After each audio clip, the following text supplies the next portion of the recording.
It is Wednesday morning. That means it's time for the Wednesday morning webinar. And this morning we have the pleasure of being joined by my good friend, Mr. Chris Ball.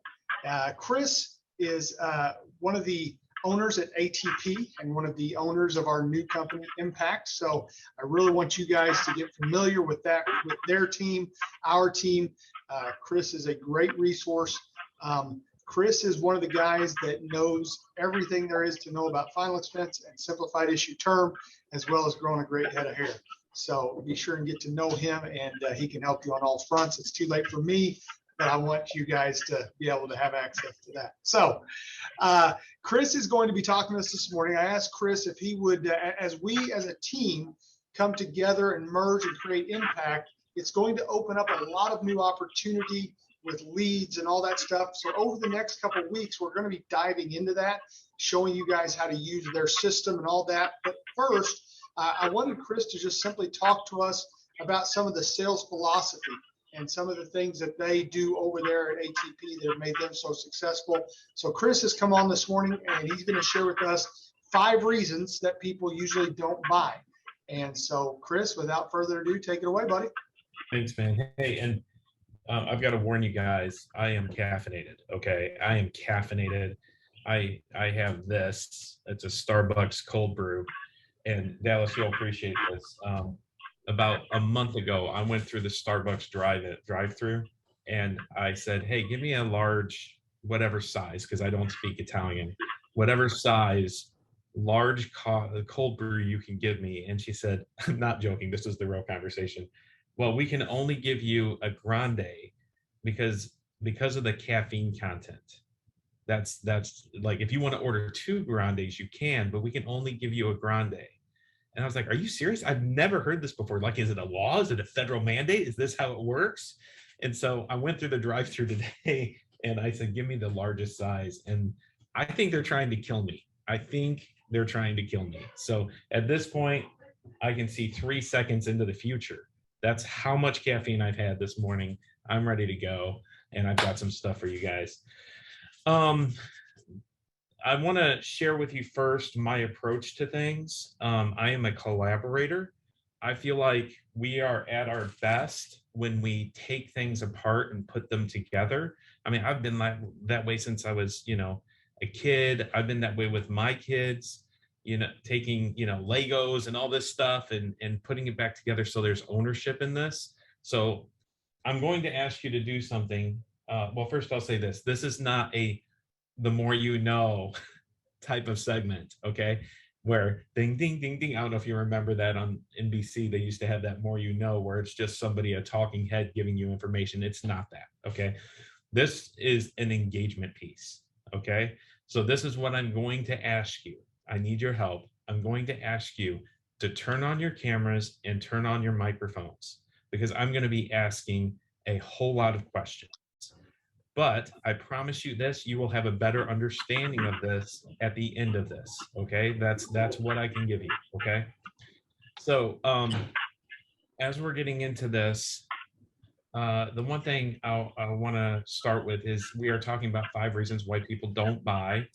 And as we're beginning this, I've got the first question I've got for you guys is, and you might have heard something similar to this, but I still want to ask you and articulate it and start to get the ideas out, is what do you think people think of when they think of salespeople? What do you think people think of? Pushy. Sleazy. Persistently annoying. Annoying. Awesome guides to the true thing I need. There you go. Michael's Well, new business. Just kidding. Well, that's a good thing, Michael. I'm glad you said that because, like, this is my follow-up question. That I think you're right. I think people do think that. I think it was what's his name? Pink dude. I can't remember his name, but he talks about that in his influence book. A lot of people, if you interview them, they say those types of words. Annoying. Ugh was a word. Ugh, that was used in regards to thinking of salespeople. I guess the next question I have is, what do you think of when you think of sales? not what do they think of, what do you think of? And Michael said something, and is that true for you, Michael? Is that what you believe about salespeople? I actually really believe that. And it's actually one of my goals in communicating. You have to earn that position with a client. And initially going in your first couple of seconds, right, they all think that you're just there to take. And once they realize through just that connection and communication that I actually care and I'm not here just to get over, it changes the entire conversation. Yeah. Yeah. Somebody else, what do you think? What do you think when it comes to salespeople? You as a salesperson, what do you think? Tommy Overton, you got something? I like to know if they're sincere. What's that? I like to know if they're sincere. Okay, now I'm going to follow up question to that, Steve. How can you tell if they're sincere? That's a great point. You like to know that they're sincere. How can you tell?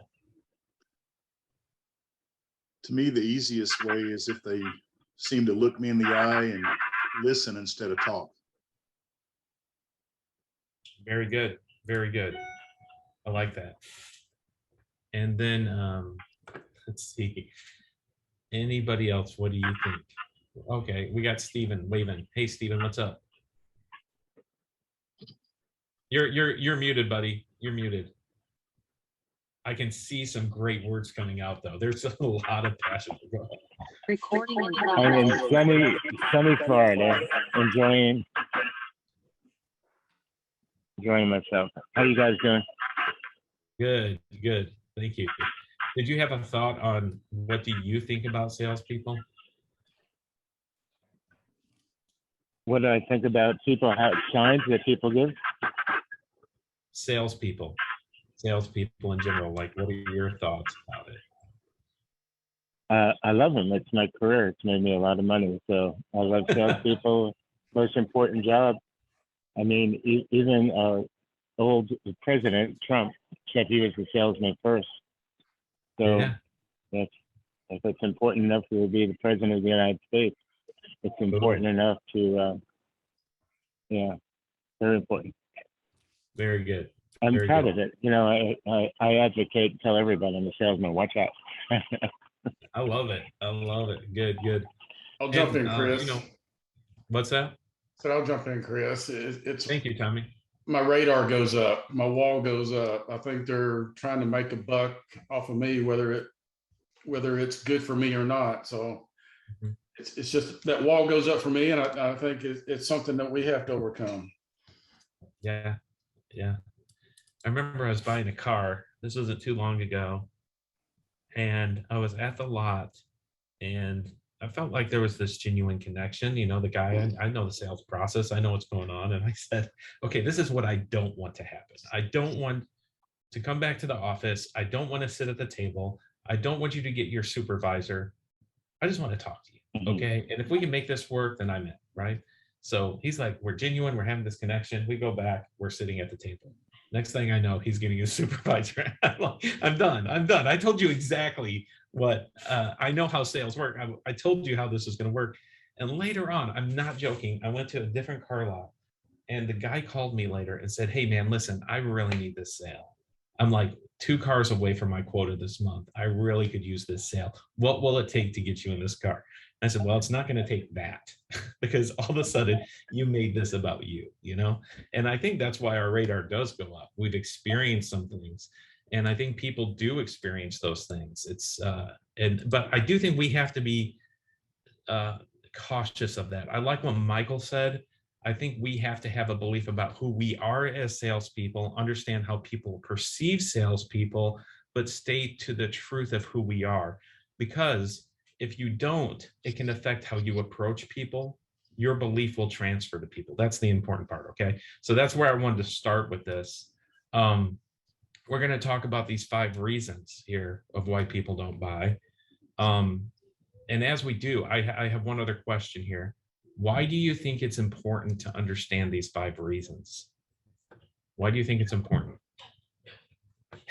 Put yourself in their shoes. Well, in order to be successful, we need sales. So if we can understand why people aren't buying, then we could kind of, adjust ourselves to be more successful and actually sell them. That's very good. That's very good. And see if there's anybody else. Somebody said, put somebody in their shoes. So there's this empathy piece. The other is for what James had said is it gives you a grid to review, to understand how you can improve or why you're not getting a specific sale. That's true too. Is there anything else that I may be missing here of why you feel like this would be important to understand? It can position ourselves in our presentations so that we don't get as many objections or the same objections. Bingo. Yes, very good. So it can position you to avoid certain objections. Good stuff. Thank you, guys. I appreciate you saying that. So if you are taking notes, I would jot those things down. Why these things matter. Why the 5? Why do 5 reasons people don't buy matter? 1, it puts us in the position of understanding from the client, right? Number 2, it gives us a grid to evaluate our sales process. Number 3, it helps us eliminate objections. Because that is what I'm going to ask you to do at the end of this is every time you have a sit, every time you have a presentation, that you review your presentation through this grid, okay? So let me start with the first one, and this is we'll talk about the 5, and then I'm going to walk through the 5, okay? We'll play a game. All right, what do you think the 5 are? We'll start with that, okay? And I'll make it easy for you. What do you think the number one reason from the client, the number one reason why they don't buy? What do you think that is? They don't like the salesman. Okay, they don't like the salesman. All right. Trust. There we go. That's the same thing. So Josh, good stuff. They don't like you. They don't trust you. Okay. Now, here's the thing. They won't say that. You guys are like level 2 sale. You're like Jedis already because you understand that. They don't say that. They aren't going to say, hey, Josh, guess what? I don't trust you. Right? They aren't ever going to say that. Okay. What is another one? What is another one? Dallas is like, maybe. What is another reason? Timing. We don't know what we are selling. I'm sorry, what was that? Because maybe we don't know what we are selling. Oh, okay. Maybe we don't know what we're selling or saying. Yes, sir. Okay, so that would be a competence issue, which I would put under I would say that's a trust issue as well. Like, how can I trust you if you don't know your product? How can I trust you if you don't know what you're saying or your process? Very good. Thank you, Francesca. Somebody else had one. What is another reason? Could it be bad timing and something's going on in their life? Timing. Good. So that would be, I'm going to categorize that as urgency. There's other stuff going on in their life that seems more important at this point. Okay, so we got 2. We've got 2 of the 5. Need, they're not convinced they need it. There's a need, right? There's no need, right? Okay. So there's 3. I mean, people don't want to feel sold either. Like they want to feel like they're making the decision. They don't want to feel like, they're being told to buy something. Yeah, that's very good. And that is a resounding theme throughout this. They don't want to be sold. That's a tricky one. I think it kind of runs through it. This issue of trust there, maybe trust. There's a couple more specific ones. There's one that clients actually say most of the time. Most of the time. What's that? They can't afford it. Bingo. They can't afford it. That's the number one reason. It's money. That's the number one reason they say. They say. Okay. They say. And there's one more. You guys have gotten 4 of them. And the interesting thing is it keeps going back to trust. In most cases, it keeps going back to trust. I'll give you this one because it's a tricky one. It's want. It's want. Desire. Want. All right. And the order of that The order of that is trust, need, want, urgency, money. Trust, need, want, urgency, money. Those are your 5. Okay. All right. And as we talk about this trust piece, trust is the foundation of any relationship. It is, and that's what sales is. You're building a relationship. But we all have that same skepticism. I mean, when you walk onto a car lot or you walk into a store and some salesperson walks up, you generally say what I say, hey, I'm just looking around, right? And that's the magic barrier that repels. I'm repelling the salesperson. I'm just looking around, or I need to think about it, or I'm checking things out. And that's our natural barrier as human beings. The salesperson who's good at what they do, they understand that there has to be a relationship that is built with the client. And there's some ingredients that happen there. Honestly, if I walked onto a lot and a salesperson walked up to me and I said, hey, I'm just looking around. If he said to me, excuse me, what's your name again? Is it Chris? Great. Okay. Chris, I totally understand. What I know is most people walk onto a lot, they're looking for a specific reason. And I'll tell you what, I'm not going to try to sell you anything. I'm just an advisor. I'm just here to help people. And believe it or not, I know everything about the cars here. And if you need my help, I'd just be glad to answer some questions. Now, before you get too far into this, are you looking for like more of a sports car? Are you looking for something for your family? What is it that you came to look around for? Like that, I'd feel more comfortable with that. I'd be like, okay, yeah, I'll talk to this guy. He's very upfront with me. He told me what he was all about. And I feel like I can trust him because there's a level of competence. There's a level of competence there. There's another piece of this. So I'm going to give you these 3 pieces, okay? On the trust side, okay? Authority, empathy, and competence. Those are really those 3 ingredients of trust, of building trust. Number 1 is authority. You're licensed by the state. When you walk into a home or you're on the phone with somebody who sent in a request for information or a lead or whatever, you, regardless of where you are in this, Aubrey, regardless if you've just been in life sales for just, a couple of months, I promise you, know more than 99% of the people that you're speaking to, and you have authority. You have the seal of approval of the state that you're working in. They said, hey, they know enough to sell. They know enough to advise. They know enough. They put their seal of approval on you. So you know more than your clients about your products. Now, we'll get to the second. They put their seal of approval on you. Not only that, you work with carriers who have been in business for 100 years, 120 years.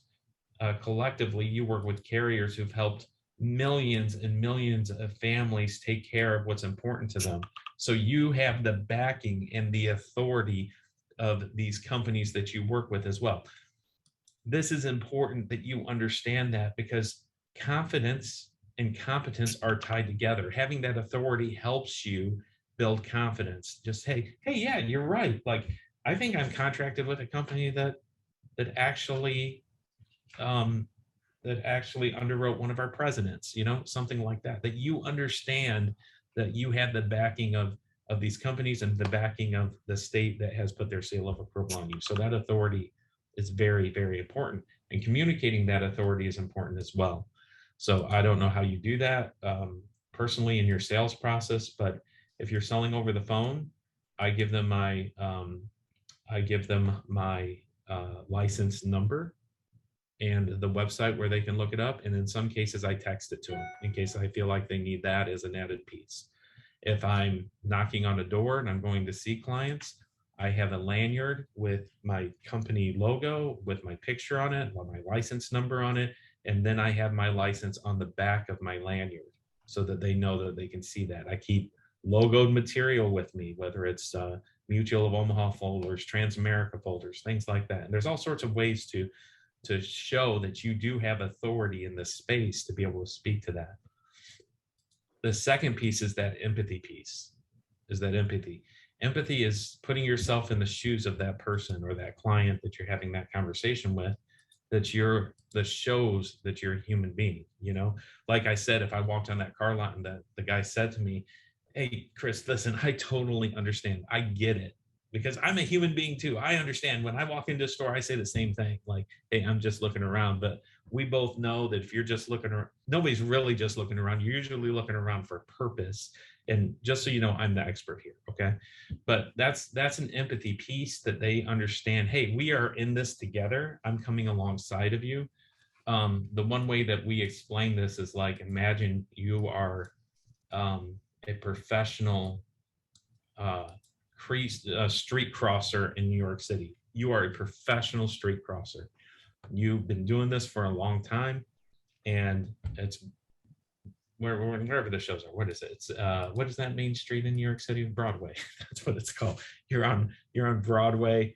Traffic's going nuts, and you see this elderly couple that's standing on one side of the street, and they're just looking around, and they see all the glitz and the glamour, and they see these bike messengers go by, they see these taxi cabs go by, and you walk up to them and you're like, hey, Mr. and Mrs. Jones, I'm here to let you know I'm a professional street crosser. That is what I do. I do this all day long, and my job is to help you get from point A to point B.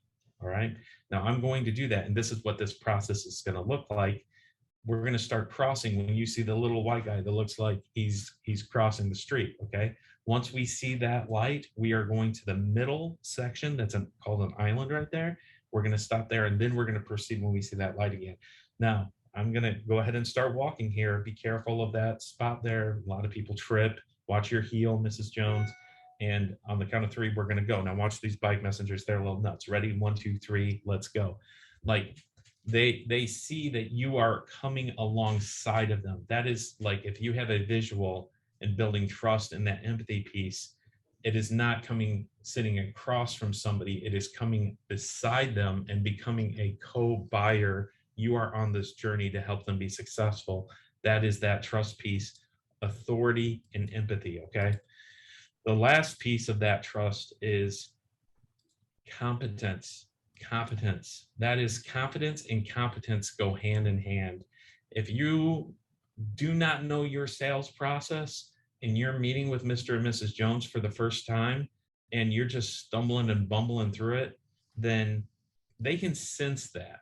Like, they can tell, hey, this may not be this person's first time. I don't know if I want to be the guinea pig, you know, like that. They can tell those things. And that competence runs throughout the whole thing. So do you know your carriers? Do you have a handful of carriers that you know you can go to and you know them well, right? That you know the products very well. You don't have to know every product, but you need to know 2 or 3 carriers that are your go-tos in those situations that you can speak confidently about. How long have they been in business? What is their rating? Why are you excited about it, right? So that's product knowledge. 2, the second part of the competence is knowing your client and their demographic. Why do they need the product? Who are they? What are their challenges? And then finally is your sales process. Being competent in all 3 of those, because when they smell that you've done this before, you know what's expected, you know the process. That is an objection dealer every time. Like, you're dealing with objections ahead of time when it seems like you know what you're doing, because they know that they can trust you. So here's the question for you. Currently in your sales process, how are you building trust? How are you building trust in your sales process? Because I think if you're doing some things, it'd be helpful for the group to hear. What are some things that you're doing?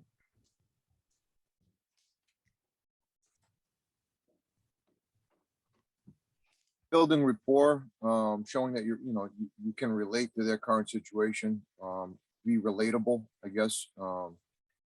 Really, rapport building is important. Very good. Establish trust. Yeah, and I would think that rapport piece is an empathy piece. Like, that is speaking specifically to empathy, because you're sharing a little bit about you, you're finding out about them, and you are becoming a human being, not a salesperson. And again, if I'm on the car lot and I'm having that initial conversation, then when we're walking around, I'm just asking those questions, hey, tell me a little bit about, your family. You got kids? Do you, where do you work? What are you currently doing? Things like that. I've got more to add to that, but I want to hear from you guys. How are you building trust in your process? Thank you, James, for sharing that. You're welcome, Chris.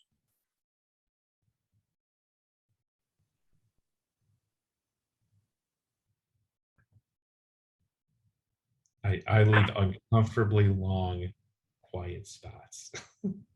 But this is how we take things apart and put them back together. Like, this is how we take ownership of it, by thinking, how do you build trust? Or how would you like to build trust? Maybe you have an idea of building trust. Chris, I think Stephen has his hand up. I don't know if he froze or not. Oh, okay. Yeah. Why can't Can you hear me? Yeah, Steve. Yeah, go ahead. Thank you. I appreciate that. Yep. Yeah. I would say this, for me, it's always worked. I'm pretty big guy when I come in there. I'm over 6 foot. I weigh 280 pounds, and I put this biggest smile on my face, and it's been my luck charm in sales. And so when I smile, they smile with me. I'm gentle giant, and I think they can read that into me, and it helps me. So for that first 5 minutes, I'm talking about the trip over there, how they're doing, and little things about their house or something. And then when I feel like they're kind of ready, I'll read into that, and then I'll start into my presentation. But for me, that smile, I've had very few people that didn't smile back, and they could read that I was on their side, and not necessarily I'm the salesman that's trying to take their money, because I don't even look at it that way. I look at it, the fact that they want this information. I don't take any negative outlooks on that they don't want me there, because they do want me there, and I can help them with something. So for me, it's just, my charm is the smile that I put on my face, and it seems to work with me.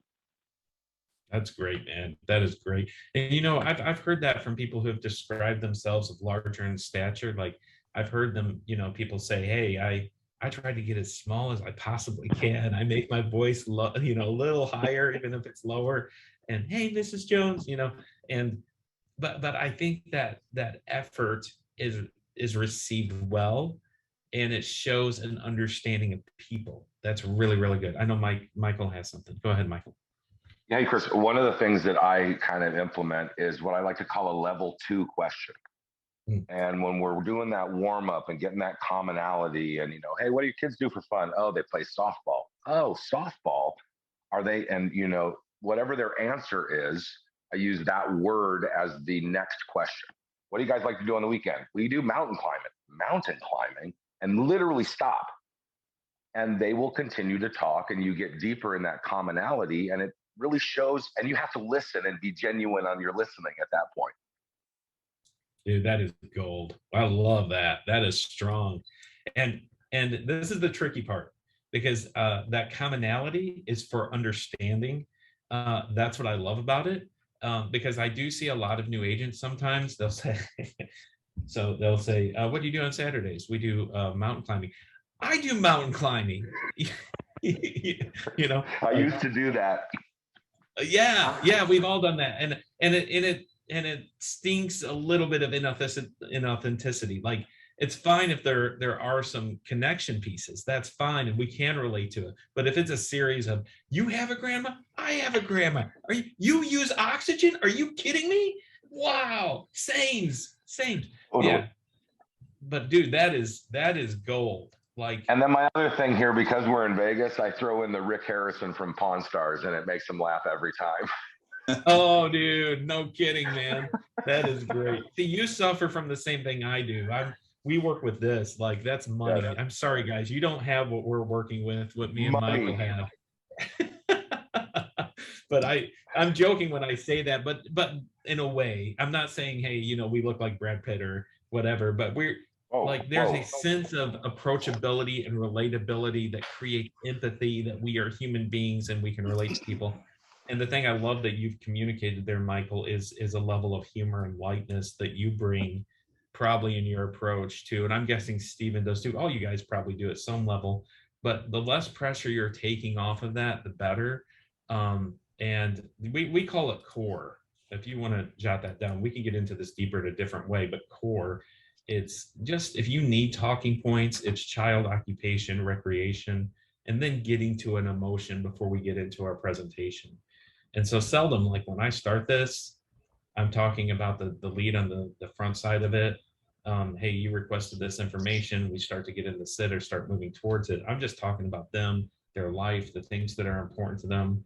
And then my question would be, hey, what started you thinking about final expenses, or what made you start thinking about passing away or making sure that your family was protected? What is that?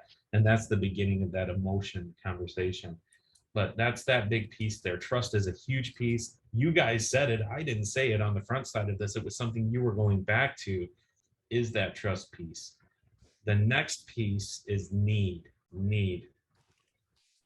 What I would like to do is I want to talk about Joyce. Joyce is a final expense client. And what I would like you guys to do is tell me about Joyce. We're going to build an avatar. And tell me about Joyce and what her life looks like, her cash flow, her life, typical final expense client. Let's talk about Joyce for a second. What you got? She's 72. She lives on Social Security, barely paying her bills. She got a granddaughter that lives with her. She kind of takes care of her because her mom's recovering drug addict, and she's struggling. But on the flip side, she doesn't want her granddaughter to have to worry about paying for her funeral. So she still works part-time at Walmart just to help pay the bills. That was really good, man.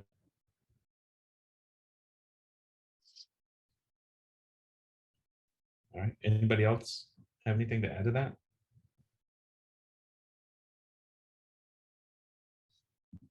That was good, James. I like that. And she has no clue about life insurance. Ah.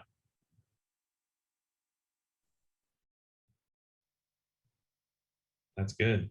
Very good. All she knows is that she's supposed to buy term and invest the rest. She doesn't know what to do. Yeah, she heard something from Dave Ramsey, right? Yeah. Maybe she's had a bad experience in the past with a other agent or a bad policy. Yeah. She fills out a few cards a week. So how do you be? She feels like what? She fills out a few cards a week, but so how do you separate yourself from all the others? Yeah. Yeah, that's a good question. Good stuff. Good stuff. Also, she has a son that knows everything about life insurance and wants to be included in the conversation. That's right. That's good. That's good. So here's the question. Okay. Does Joyce need coverage? Does Joyce need coverage? Yes. Definitely. Okay. How do you know? Based on our conversation, how do you know Joyce needs coverage? She works at Walmart. Okay. She has Sounds no like- savings. Yeah. And the Sounds like, granddaughter's gonna have to foot the bill for her funeral. Yeah. Joyce lives check to check, and you know, a $10,000-$15,000 funeral bill would be devastating. Yeah.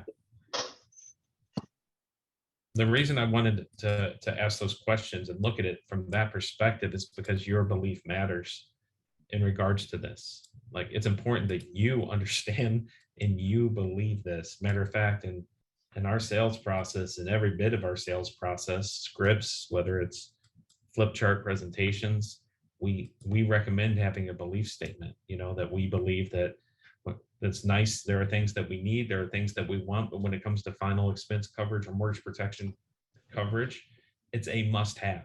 It's a must have. I've heard way too many stories about the devastation that happened because somebody didn't care enough to put something in place. They didn't know they should put something in place. And maybe you've seen it too, Mr. and Mrs. Jones. I don't know. Have you ever seen a GoFundMe page because somebody passed away? Have you seen that? Have you ever heard of somebody borrowing money because somebody passed away? Have you ever heard of somebody borrowing money because they didn't have money for medical debts and their mortgage? Have you heard of those things before? Yeah, matter of fact, 60% of people who go bankrupt, it's due to medical debt. 60% of bankruptcies. So maybe you've heard of those. All right. Well, this is why I do what I do. I want to make a difference in people's lives. And this conversation with you, Mr. and Mrs. Jones, I'm having right now is because I don't want your family to have to deal with those same things from the stories that I've heard. I don't want you to be another story. That's why we're having this conversation. That's why we're having this conversation. Look, belief statements matter. They need to know what you believe and why you believe it. And if you don't believe that there's a need attached to that lead, then you need to work on your avatars. You just need to work on your avatars a little bit. And if you can't get there, then you need to find something else to do. I'm just being honest with you because you have to understand that there's a need. Just pay attention, look at the news, look at what's going on. Do you believe that a funeral is going to cost the same in 10 years as it does today? Do you believe that? Okay, well, here's a better question. Do you believe that gas is going to cost the same today or in the next 10 years? Is it going to be more? You believe that milk is going to be the same price in 10 years? These are questions I have for you guys. I mean, these are things our clients need to process as well. But I'm asking you because your belief transfers. Belief transfers. It rubs off on people. What you believe matters about this. So if you approach a lead like, hey, this is just another Betty, then you have to be connected to that need. Okay, so that's the need. Okay, here's the thing when it comes to need, some things we need to understand. Seldom is it front of mind. Seldom, not very often. It's not very often in the front of their mind. That means that when they filled out this lead, whether it's a digital or a direct mail lead, the sands of life have covered this thing. It's been covered up by the sands of life. Okay. And we have to kind of use our brushes and our shovels to excavate that need out. Okay. Here's the other thing. And I've seen a lot of new agents do this. And I want you to tell me what you hear when I say this. Okay. Need is discovered and not manufactured. Need is discovered and not manufactured. What do you hear when I say that? Why do you think I'm saying that?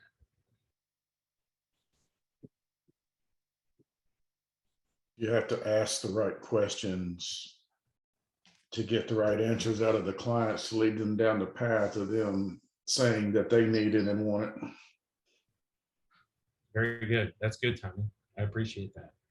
Like you have to help them articulate their need, right? So that's the discover part of this. What is the difference between manufacturing it? That's my question.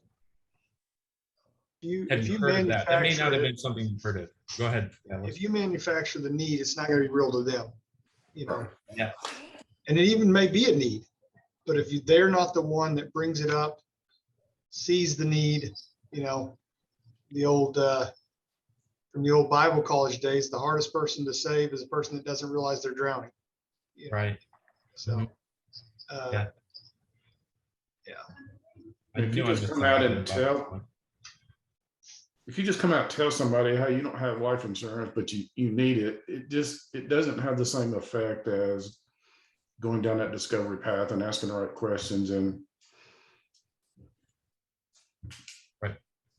Yep. I mean, that's uncovering their why. And then every time they face you with an objection, you just kind of reveal that why again and just say, hey, we're trying to protect, Caitlin, who's your granddaughter that's living with you because, your daughter's a drug addict. And, what's this going to look like for her when you die? And she's got to do the GoFundMe or do a chicken fry to raise some money to pay for your funeral. I mean, it's really, you got to make them feel that pain.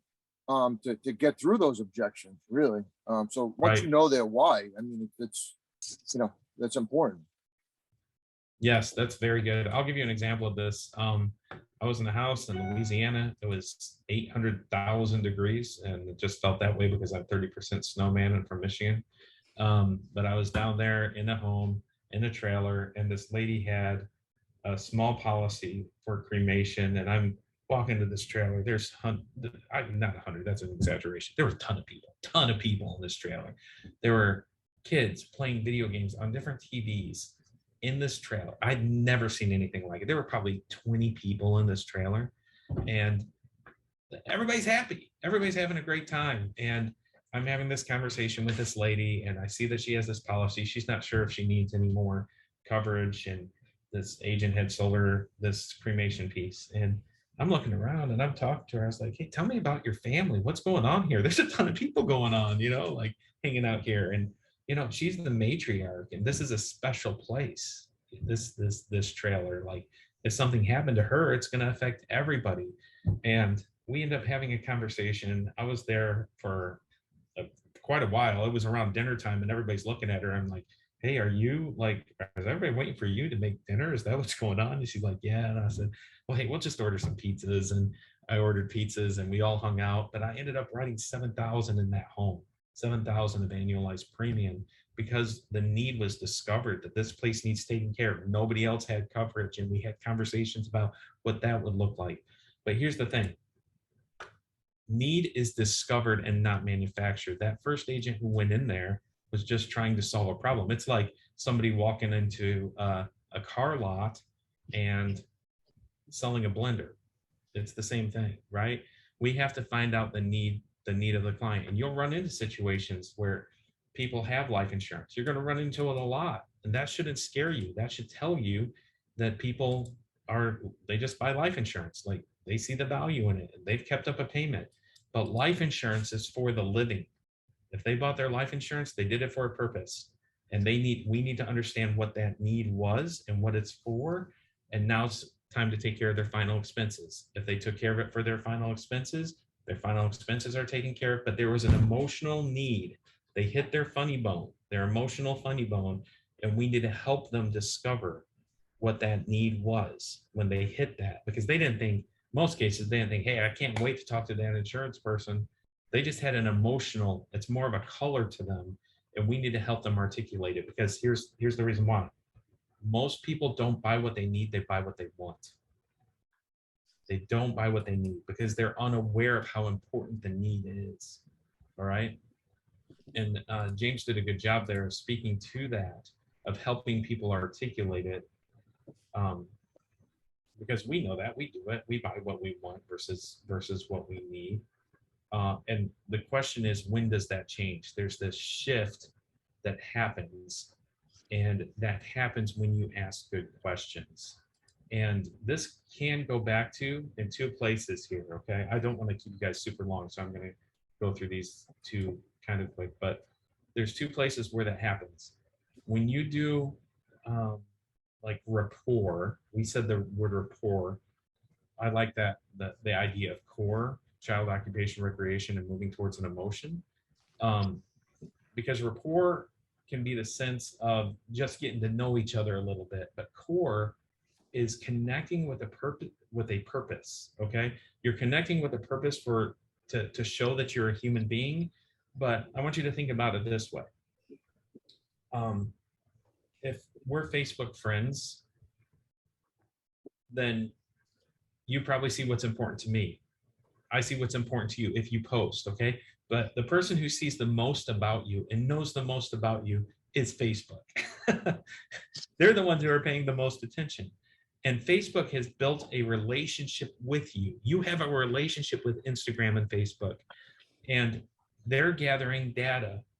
They're gathering that data, and they're selling that data to people to sell to you. So that information that they're gathering, they're customizing it for you to purchase what matters to you. It's the same thing in core. It is the same exact thing. When we understand their people that matter most to them, what they hope to see happen for them, and give them the chance to articulate those things, then that can become a want. So this is the important thing you need to write down. A verbalized need becomes a want. I cannot just tell them this. I cannot just tell them. They have to say it. And the only way they can say it is if I ask them the right questions. And like James was saying, I'm sitting with, Joyce, her daughter's a drug addict, right? Then my questions are going to look like this. Hey, Joyce, I know you're working at Walmart. You are the provider here. God forbid, if something happened to you in the next 3 months, where would your daughter live? What would that look like? Okay. Who is the person who would take care of your final expenses? Who is that person? How would they pay for that? And I'll tell you guys, I don't like I don't knows. I like them because they're being honest, but I want to say, like, if they don't have an answer for that, who would they go to for money is my next question. Who are they going to go ask for help from? Who would you want them to go ask for help? I don't want them to go ask for help from anybody. Okay, all right. Then why is this important to you? Why is this important to you to have something in place? I want them verbalizing it, because once they start saying this, then they're telling me they want it at this point. They're telling me why it's important to move forward. So a need has to become a verbalized want. A want becomes a verbalized, a need becomes a verbalized, whatever, you get the idea. They have to be tied together. They have to be tied together. And in some cases, they're going to have to figure out how that's going to, they're going to have to make that change in their life to be able to do that.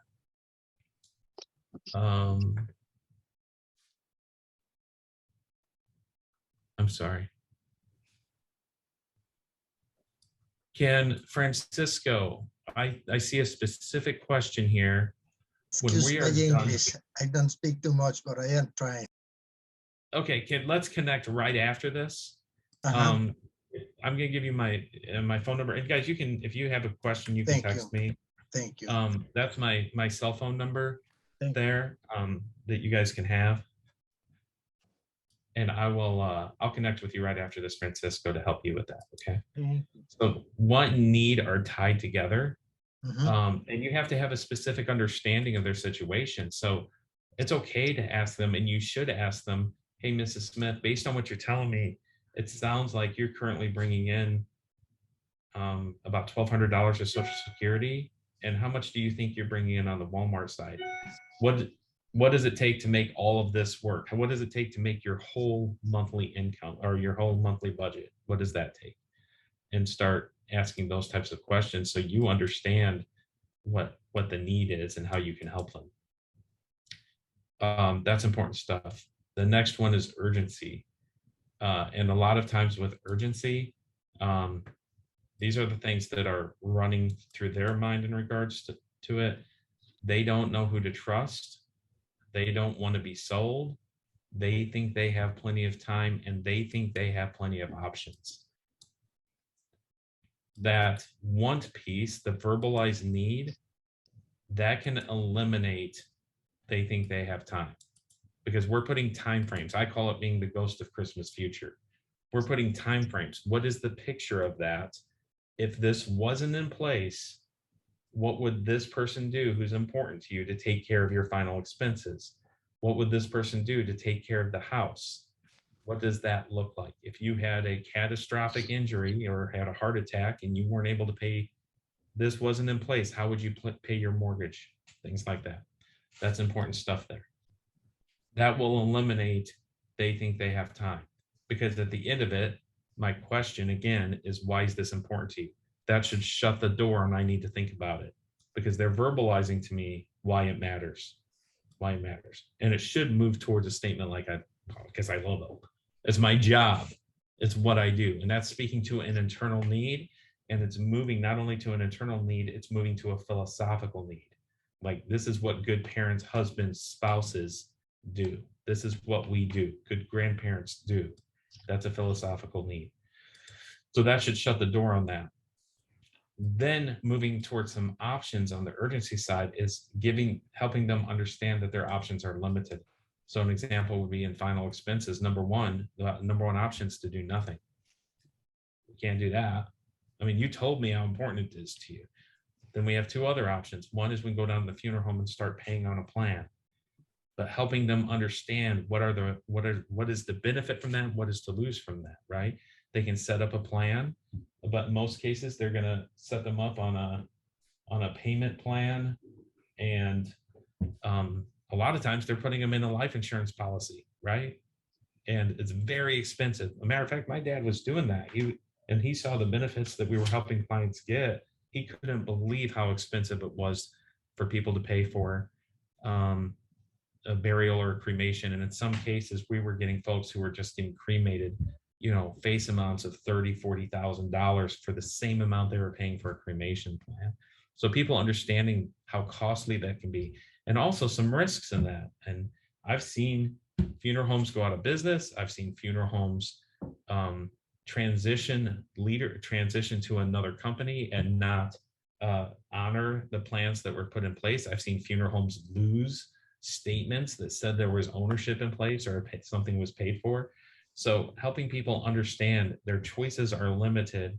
The option that makes the most sense is a guaranteed final expense program to take care of their final expenses. It's transferable, it's guaranteed, things like that. So limiting their options and making sure Computer that. cancel alarm. What's that? I was setting off an alarm, sorry. Oh, no worries, no worries. And helping them understand their options are limited, but also that we provided the stakes conversation so they understand that the time is today. It's important today. All right. And then the last one, the last one is money.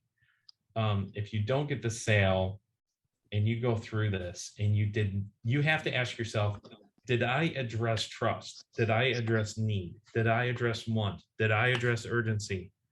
And you can answer all of those honestly. And then you get to the money conversation. It's important to understand, like, we have a job to help them explore what the possibilities are. So that money conversation may be having a budgeting conversation and helping Mrs. Smith say, Ms. Smith, you told me you're paying, $400 for your cable bill. This could be a simple solution where you can make this adjustment.